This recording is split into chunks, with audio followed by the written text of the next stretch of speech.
bago kayo umalis, wait lang. Lalo sa mga bago dito.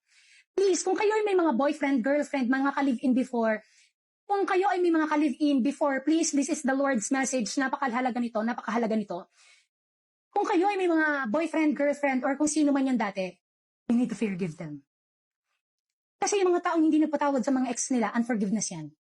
Please, if you have a boyfriend, girlfriend before, you need to forgive that people.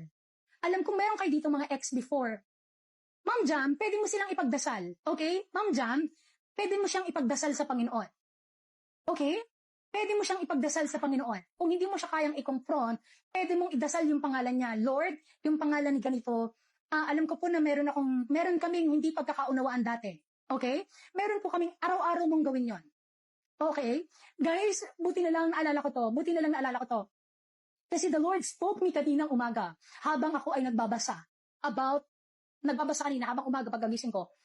Biglang, meron ako ng, sa isip ko, forgiveness. Tapos biglang pumasok yung mga jowa-jowa.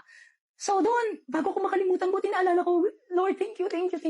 If you have an ex or yung mga taong mga naging boyfriend or something nyo, okay? You need to forgive. Confess it before the Lord. Confess it. Okay? Kasi yan yung parang patagong sin na hindi mo na i-confess before the Lord. Okay? Yan yung patagong sin na hindi mo na confess before the Lord. So ngayon, tinuturuan tayo ng Panginoon, ng Spirit ng Diyos, na before the throne of God, before ng judgment niya, itasal niya na. Panginoon, ako po ay, kunwari si ganito, ito pong pangalan ni Kiko, ay dinarasal ko ngayon, Panginoon, dati ko po itong ex, ito po ay dati kong ka-live-in, or something, ganito, ito po ay dati kong kababata, or what, something, basta kasi na yan.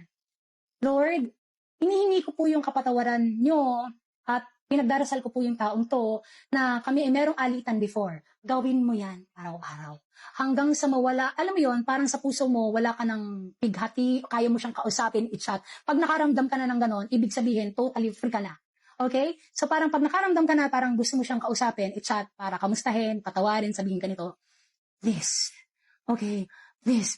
Buti na naalala ko to. Kasi sabi ko nga, Lord, thank you.